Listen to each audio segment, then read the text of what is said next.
Louvo a Deus pela vida dos nossos irmãos, que abençoam tanto a nossa vida nessa manhã, estando aqui conosco, podendo nos dar esse privilégio de louvar ao Senhor dessa forma tão distinta para nós, que nos alegra o coração, né? Podermos louvar juntos ao Senhor, saber que o Senhor é o Deus de toda a terra, não é?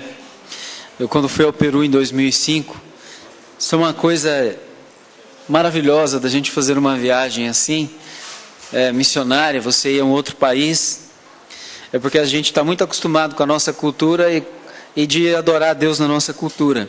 E quando você pisa num outro país, numa outra cultura, numa outra língua, num outro contexto, lá você encontra irmãos, você encontra a igreja, você encontra a presença de Deus. Deus é o Deus de toda a terra. Então, Deus não é o Deus do Brasil, não é o Deus dessa nação. Deus é o Deus de toda a terra.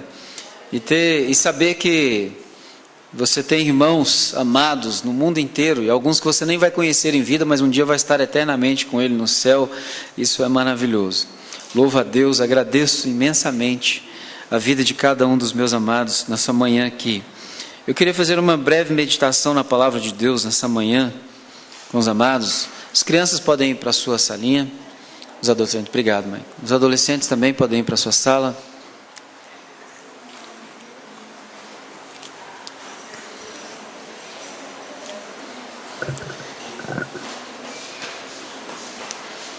Amém.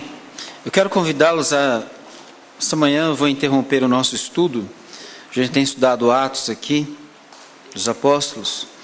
Eu queria meditar nesse texto missionário, que nós tanto batemos nele, tanto falamos, né?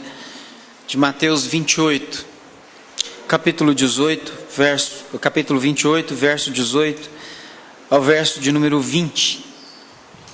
Amém? Mateus 28, 18 a 20. Esse texto que nós sabemos de cor, né?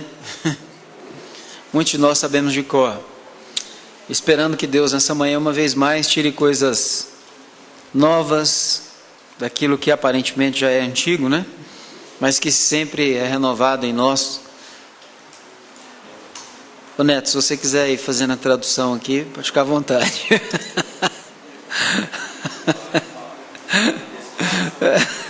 Habla despacio, né? Sim.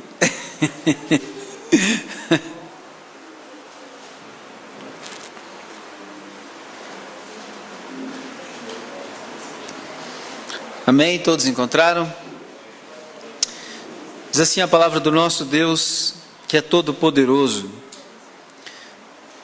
Jesus, aproximando-se, falou-lhes dizendo: toda autoridade me foi dada no céu e na terra. Ide, portanto, fazei discípulos de todas as nações, batizando-os em nome do Pai, do Filho e do Espírito Santo, ensinando-os a guardar todas as coisas que vos tenho ordenado. E eis que estou convosco todos os dias até a consumação do século. Amém? Vamos orar ao Senhor uma vez mais nessa manhã. Senhor, nosso Deus e nosso eterno Pai, só o Senhor é Deus e em tempo algum haverá outro como o Senhor. Senhor, nós estamos nesse momento aqui de alegria, de prazer, de congregação e tão ampla que o Senhor nos concede nessa manhã, nesse momento especificamente para ouvir a Tua palavra. O Senhor sabe o quanto dependemos do Senhor para receber a palavra do Senhor.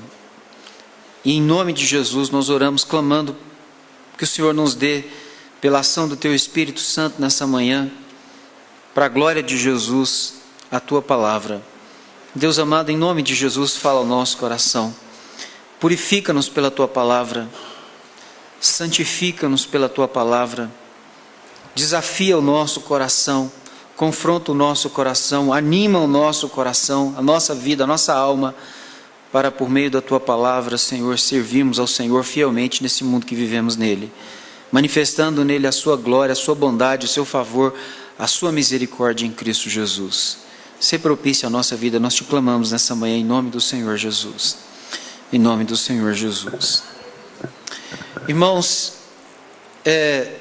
eu digo inclusive o porquê de pensar nessa palavra nessa manhã. Os irmãos podem pensar, não, é porque nós estamos tendo uma manhã missionária, recebendo os nossos irmãos do Peru, Mas não é simplesmente por esse motivo. Isso também nos motiva a falar sobre missões. Ver uma igreja aqui, que nós temos aqui uma igreja peruana nessa manhã junto conosco, vendo a nossa igreja brasileira junto com esses irmãos, motiva também. Mas o que tem me incomodado o coração, a partir desse texto aqui, que nós já tanto ouvimos, que tantas mensagens já escutamos sobre esse texto, e parece-me que pela igreja, de um modo geral, continua sendo um texto extremamente negligenciado, apesar de nós não faltar para nós informação sobre esse texto.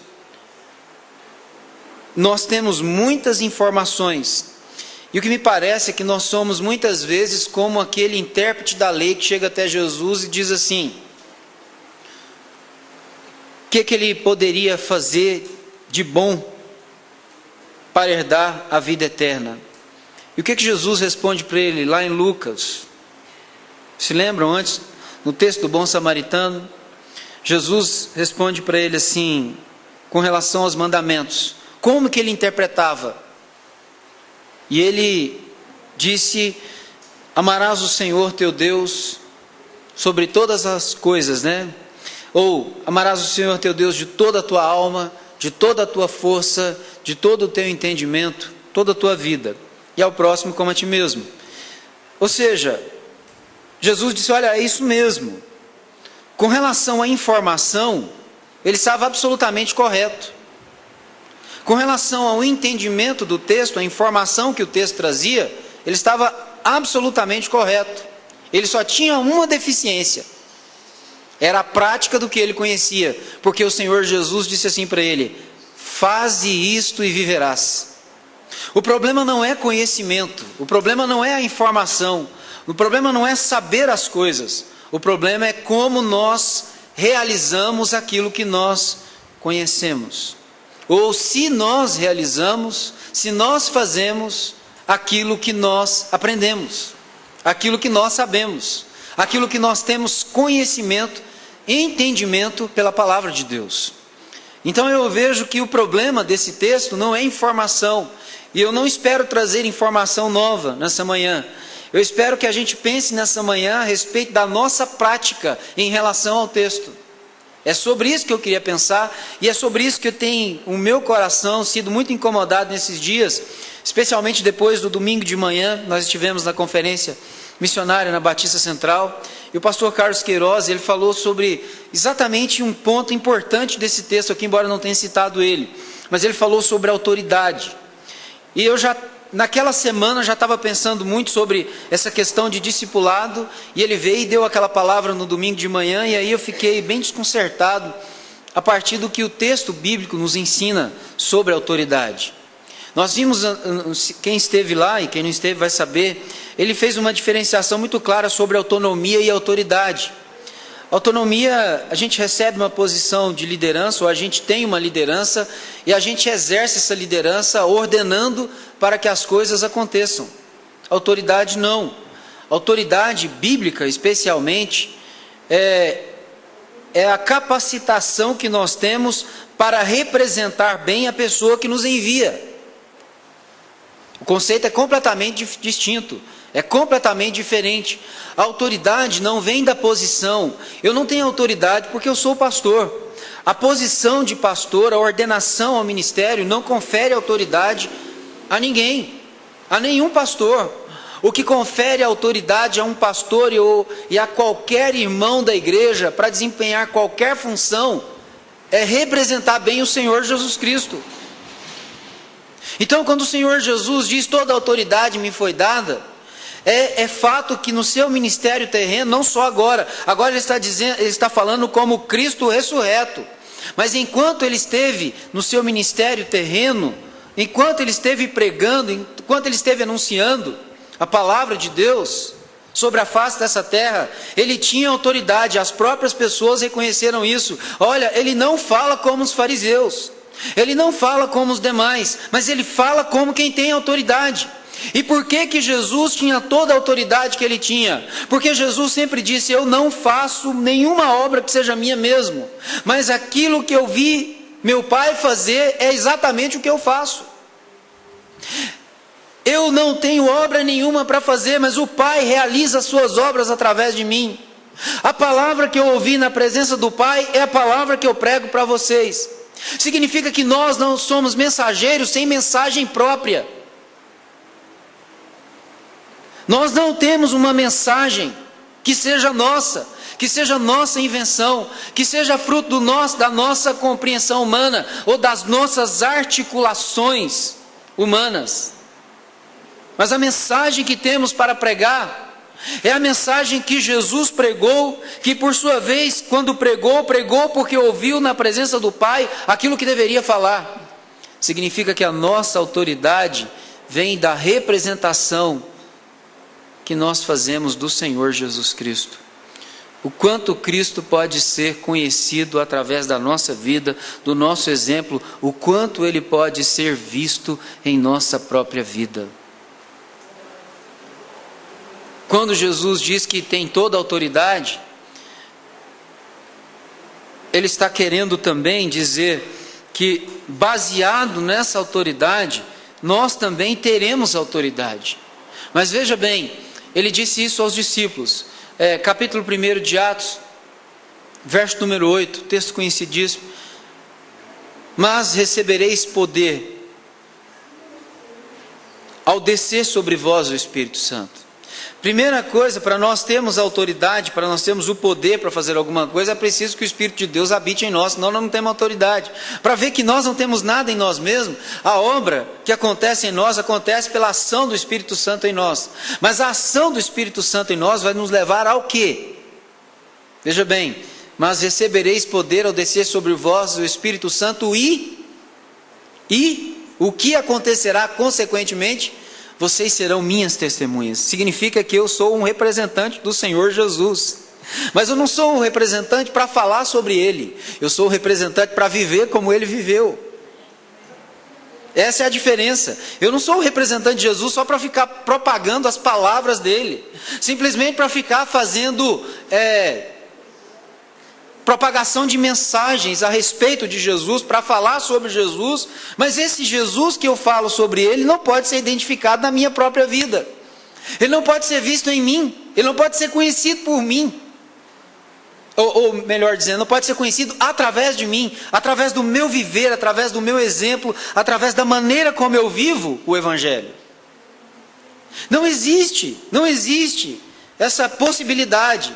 Muitos pensam que basta estudar, e olha que Deus sabe, eu amo estudar, amo o conhecimento, amo entender melhor. Minha esposa está aqui, ela é testemunha disso, está até me cobrando esses dias, você prega, tal, e falando para mim umas coisas em casa, porque ela sabe que eu me dedico ao estudo.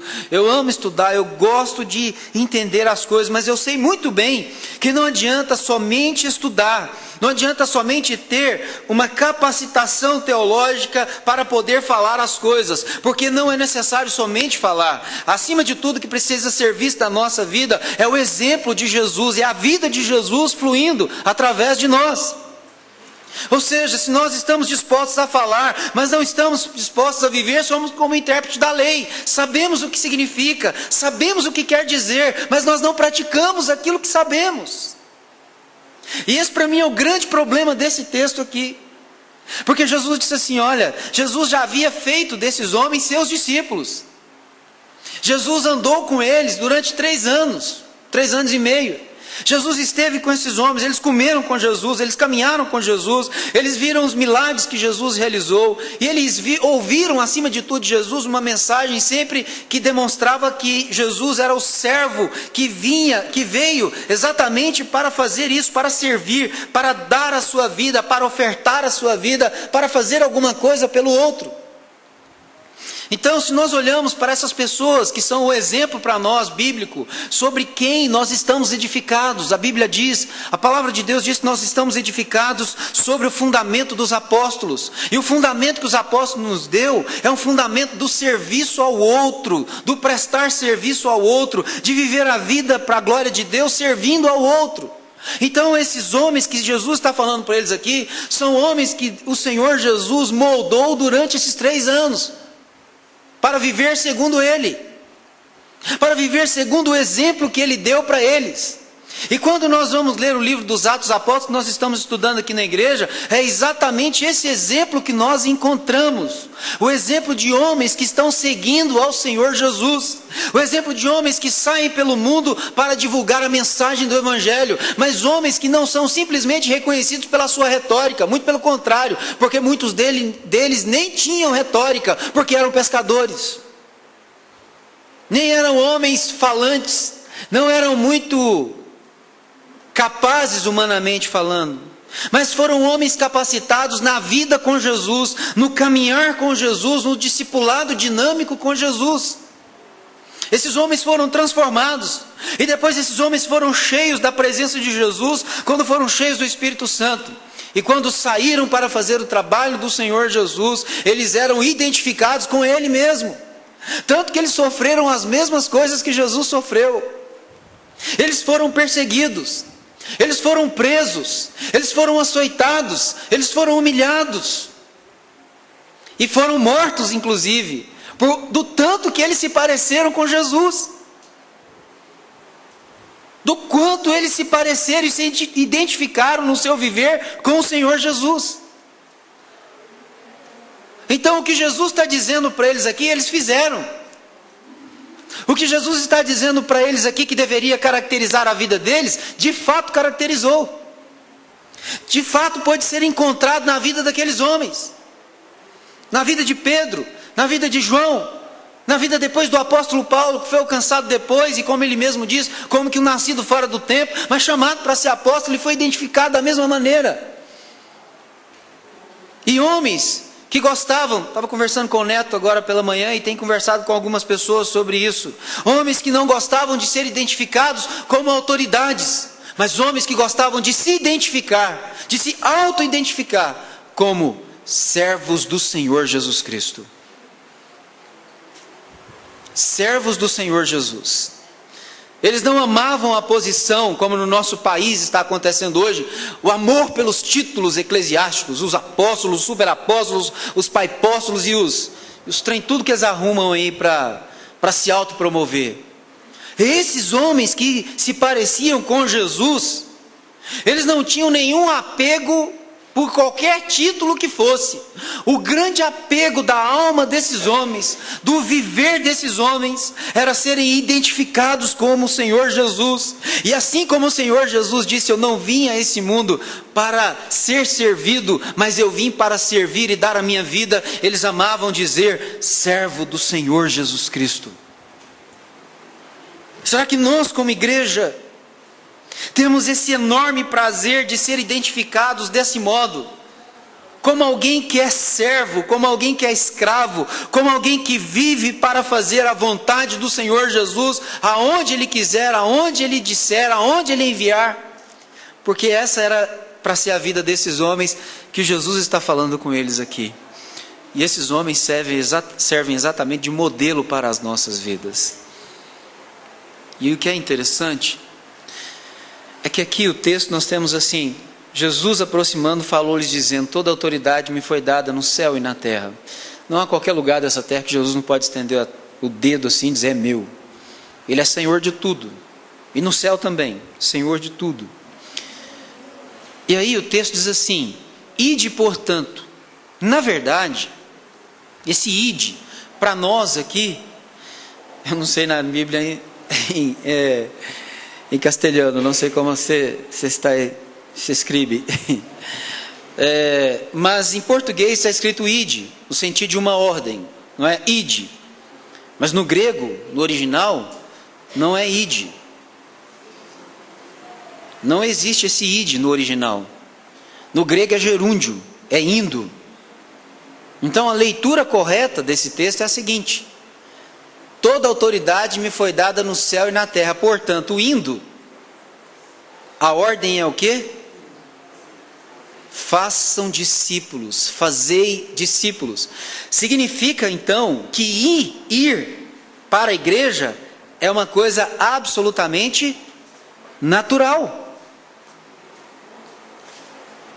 Toda autoridade me foi dada no céu e na terra. Indo, portanto, ou seja, Se Jesus tem toda a autoridade, nós reconhecemos isso, como que nós não vamos? Não é preciso dar uma ordem para nós irmos, somos seu povo, somos os seus servos, somos a comunidade dos remidos, a comunidade dos santos, mas a comunidade dos diáconos, a comunidade dos servos do Senhor Jesus. E se somos os servos do Senhor Jesus, sabendo que o nosso Senhor tem toda a autoridade, nós vamos, indo, portanto, ou seja, o que o grego nos traz, o que a leitura do original nos traz, é que, baseado na autoridade, no nosso reconhecimento disso, nós vamos. Jesus não precisa dar ordem para os discípulos para eles irem. Ele treinou eles para irem. Ele discipulou eles para que eles fossem. E aí eu quero de repente confessar a minha falha, mas outros pastores também têm que confessar as suas, porque eu acho que nós temos falhado nisso. A gente de repente não passa um modelo de igreja correto para a vida da igreja, não é um modelo de ir, não é um modelo de avançar. E eu prefiro não colocar a culpa nas pessoas, eu prefiro me culpar, dizer que de alguma maneira eu tenho errado em demonstrar isso, em ensinar isso. Mas olha, o fato é, se eu conheço a Jesus, se eu realmente me identifico como servo de Jesus, se eu sei que Jesus tem toda a autoridade, o natural para a minha vida é viver uma vida para servir o outro. E mais, servir o outro de maneira a discipulá-lo, a demonstrar para ele o exemplo que eu tenho. E qual é o exemplo que eu tenho? Cristo Jesus. Por isso Jesus disse, toda autoridade me foi dada. E depois ele diz lá em Atos, e vocês receberão autoridade, vocês receberão poder, quando descer sobre vós o Espírito Santo, e vocês me representarão. Vocês serão minhas testemunhas. A testemunha, o que requer da testemunha não é simplesmente uma mensagem. O que se requer da testemunha é a vida. É a vida. O que a testemunha tem para dar não é simplesmente uma palavra. O que a testemunha tem para dar é o que o Senhor Jesus teve para dar. O que Jesus teve para dar foi simplesmente uma pregação, simplesmente uma fala, simplesmente uma mensagem, simplesmente uma proclamação. Foi também uma mensagem, também uma proclamação. Mas acima de tudo o Senhor Jesus deu o quê? A vida. O que se requer do discípulo de Jesus é que a vida dele esteja completamente comprometida com essa proclamação. Não somente que ele tenha a sua mente envolvida na proclamação. Seria muito bom isso, né? Eu só tenho que me preocupar e vir aqui na frente da igreja falar muito sobre a Bíblia, explicar muito sobre a Bíblia, e depois vou para minha casa e não me preocupo com mais nada. Eu só tenho a minha mente para dar para a igreja. Mas a gente sabe que essa não é verdade. É preciso dar além da mente as mãos, os pés. Eu acho interessante, eu falei sobre isso aqui na igreja. A Bíblia diz assim: quão formosos são os pés daqueles que anunciam as boas novas. Já pararam para pensar por que quão formosos são os pés e não a boca, e não é a boca? Quão formosa é a boca porque os pés anunciam como? Os pés não falam. Não é verdade? Os pés não falam. Mas a Bíblia diz, quão formosos são os pés daqueles que... Os pés não falam. Quem fala, a gente fala através da boca. Mas a Bíblia diz que o que é formoso são os pés. Significa que o quê? É a vida no caminho, é um caminhar com Jesus para anunciar, para fazer discípulo e para fazer pessoas iguais a você. Aí eu vou fazer uma pergunta bem pessoal, você responde só para você, porque é pessoal, não precisa responder para mim. Mas olhando para a sua vida, eu olhando para a minha, você gostaria de reproduzir a sua vida na vida de alguém?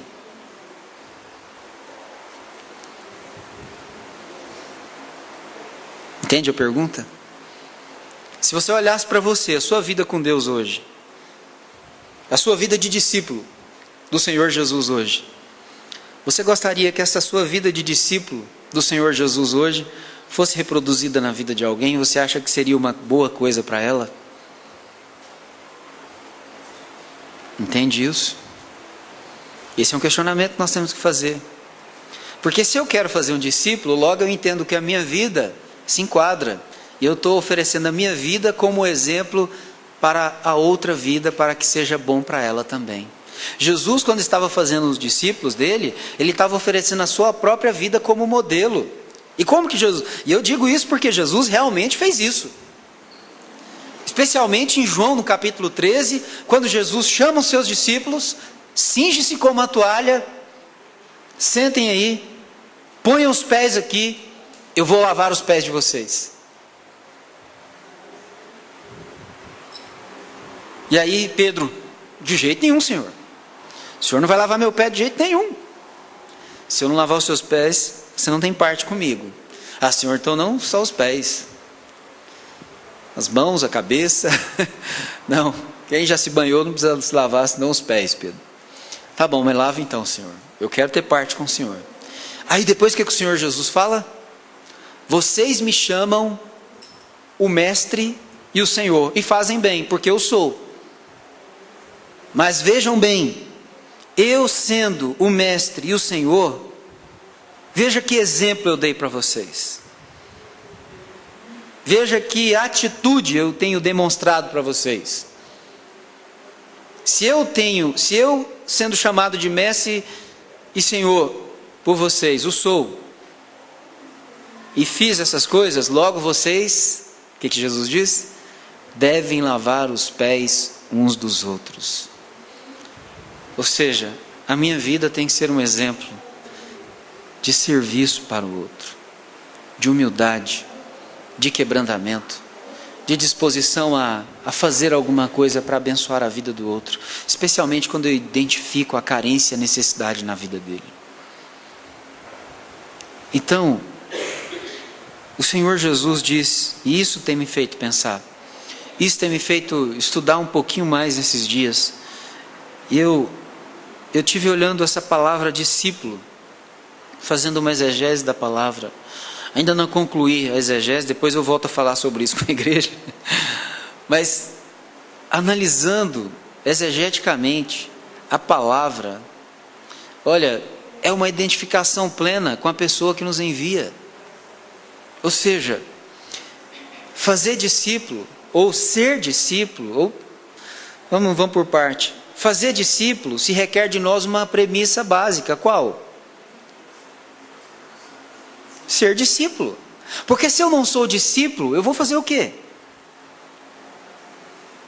Se eu não sou discípulo, se eu não tenho uma vida que as pessoas olham para ela e dizem assim, olha, eu queria ter uma vida como essa. Eu queria viver assim. Eu queria ser como essa pessoa.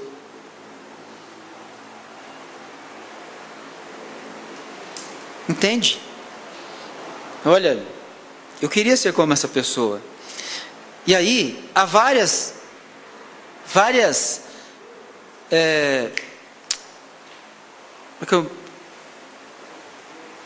a vida tem muitos segmentos, não é?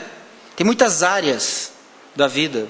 Por exemplo, a pessoa, para os casados, os jovens olham para o seu casamento e dizem assim, eu queria me casar, mas eu queria ter uma vida matrimonial igual a desse casal aqui, ó.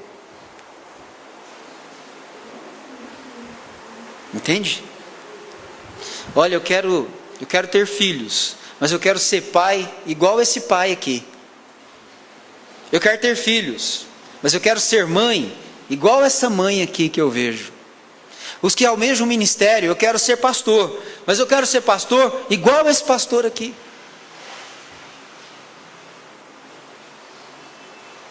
Vocês estão entendendo? Ou seja, eu olho para a vida daquela pessoa, eu não estou olhando só para o conhecimento teológico que ela tem. Eu não estou olhando para a relação dela com Deus simplesmente. Eu estou olhando para as manifestações na vida dela, do relacionamento que ela tem com Deus. E aí, o irmão, a pessoa que chega na igreja, fala que quer ser crente. Mas ela fala assim, eu quero ser crente Não é igual o pastor que está pregando lá no púlpito, não, mas é igual uma irmã que eu olho ali na igreja, eu vejo um exemplo de Jesus nela, mas no pastor eu não enxergo muito esse exemplo na vida dele. Está entendendo? Eu quero ser crente, mas eu quero ser crente igual essa pessoa, porque eu vejo Jesus na vida dessa pessoa. Eu quero servir a Deus, mas eu quero servir a Deus igual eu vejo na vida de certa pessoa. Agora, o ruim é quando essa pessoa não somos nós. As pessoas olham para nós e falam assim: olha, eu quero ser crente, mas igual, se for para ser crente igual esse aí, esse compra e não paga, esse mente, esse faz isso, faz aquilo. Se for para ser crente, eu já ouvi isso demais na minha vida. Olha, você me desculpe, você está falando do evangelho para mim, mas se for para ser crente igual fulano de tal, eu não quero ser crente nunca na minha vida. Olha, isso é muito sério. Muito sério. Irmãos, o mínimo da nossa vida, se nós somos discípulos, é que as pessoas que olhassem para nós e vissem um exemplo: eu quero ser crente igual esse irmão é. Eu quero servir a Deus igual esse irmão serve. Eu quero ter uma vida com Deus igual esse irmão tem. Eu quero viver como eu vejo esse irmão viver, essa irmã viver. Entendem? Estão entendendo o que significa ser discípulo de Jesus? É a vida assistida como um todo. Não é só simplesmente quando a gente sai para fazer uma viagem missionária que a gente vai pregar o evangelho ali, vamos fazer um evangelismo, um avanço missionário. Não, isso não é ser discípulo. Ser discípulo é viver a vida como filho, como esposo, como esposa, como pai, como irmão, como amigo, como companheiro, como servo.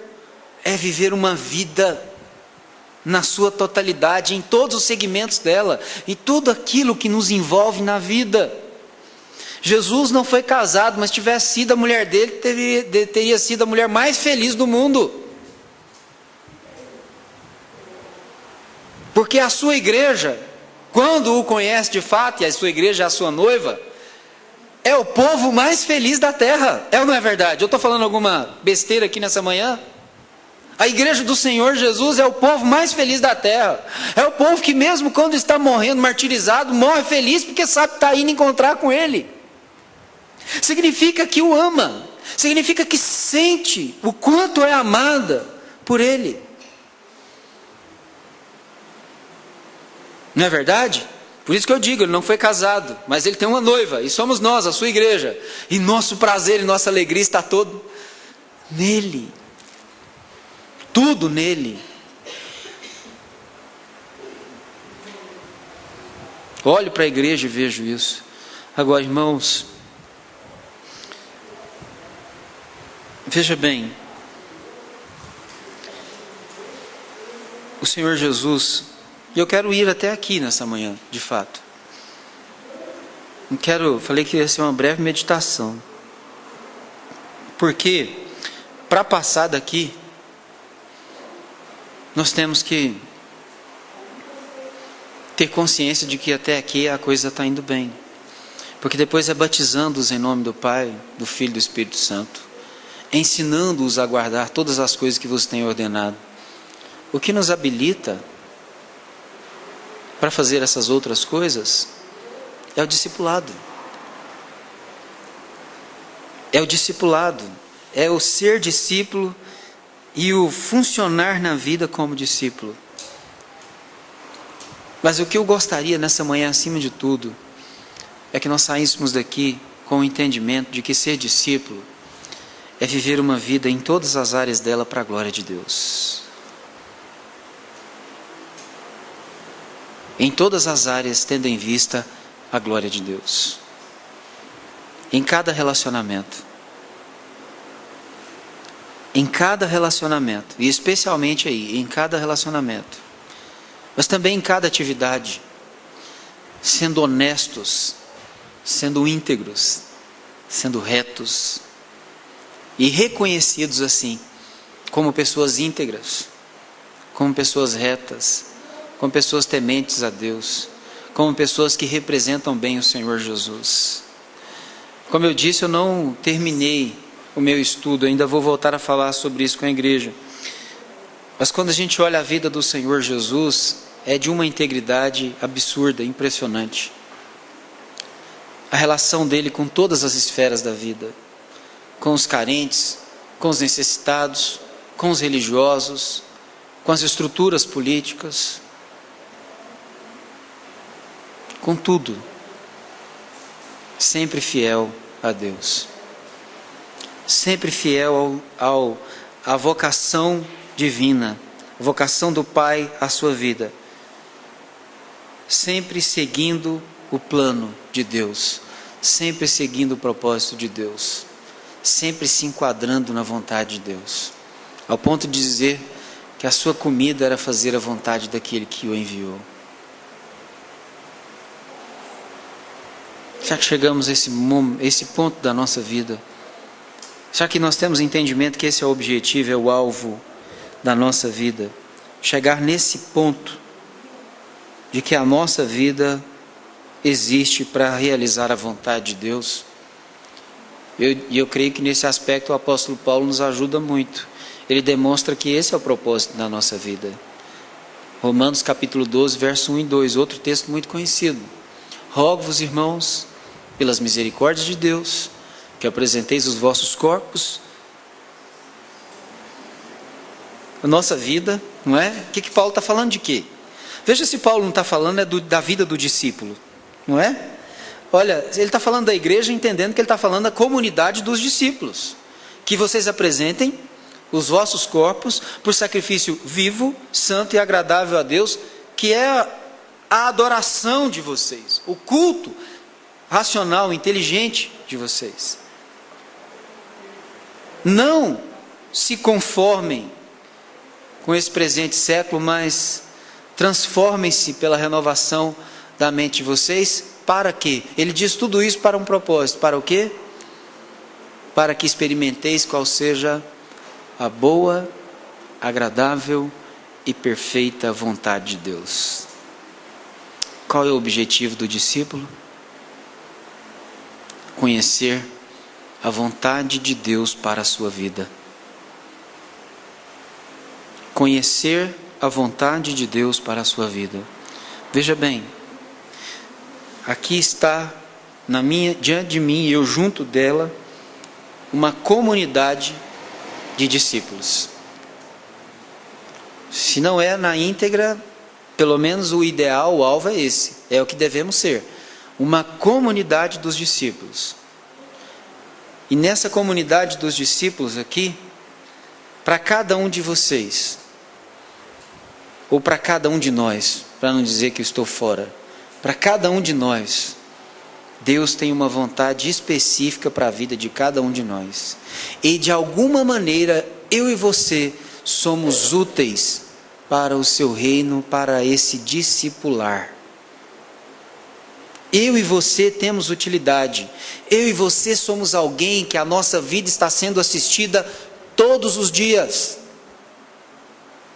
Se você abriu a boca e diz que crê no Senhor Jesus, que você é membro de uma igreja, que você é evangélico, que você é crente, se você abriu a boca e disse isso, sabe de uma coisa? A maneira como as pessoas vão te enxergar a partir daí é totalmente outra. Mas independente do que elas vão pensar, há uma coisa que elas precisam enxergar. E o que elas precisam enxergar? Jesus. Ou alguém, né? Que elas precisam enxergar. Elas precisam enxergar Jesus na nossa vida. Bom, eu não sei em qual segmento da vida. E aí, pode ser no segmento da vida em que Deus te inserir. Pode ser na loja onde você trabalha. Pode ser na escola onde você estuda. Pode ser na profissão que Deus vai te dar para a vida. Mas uma coisa se espera de você: que Cristo Jesus seja visto lá. Que Cristo Jesus seja exaltado lá. Seja manifestado lá através do seu viver. E eu termino nessa manhã citando como exemplo o pastor Humberto lá no Japão.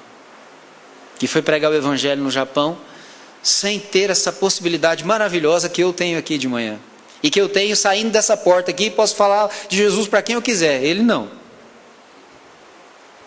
Seria complicado para ele fazer isso. E ele sofreu muito porque queria comunicar o evangelho, sabia que estava lá no Japão para isso, mas não conseguia fazer. E não tinha como fazer. E Deus diz para ele: fica tranquilo, trabalha direitinho, seja íntegro no seu trabalho, seja fiel e continue vivendo a vida. E ele, sem palavra nenhuma, sem abrir a boca, para a glória de Deus, tem uma igreja estabelecida lá no Japão, em Toyota. Porque a vida dele, o testemunho dele, expressou Jesus à vida daquelas pessoas. E continua fazendo isso na empresa que ele trabalha. Ele teve que ganhar as pessoas pela vida que ele vivia de discípulo de Jesus. A vida dele teve que ser uma pregação. Agora, isso é só para Humberto? Para o pastor Humberto? Ou é para cada um de nós? Entende? A vida do discípulo. Quando não for possível as palavras, ou quando eu não tiver as palavras, que a minha vida pregue. Se você fala assim: eu tenho dificuldade para abrir a boca e falar, mas não tenha dificuldade de viver então, para que a sua vida seja uma exposição bíblica, para que a sua vida seja uma exposição de Jesus.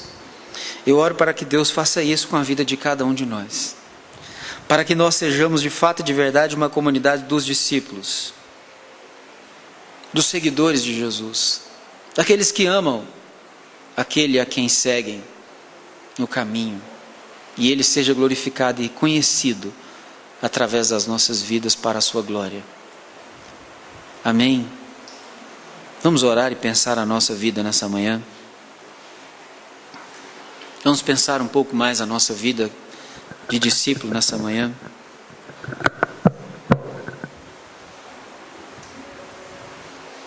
Vamos orar.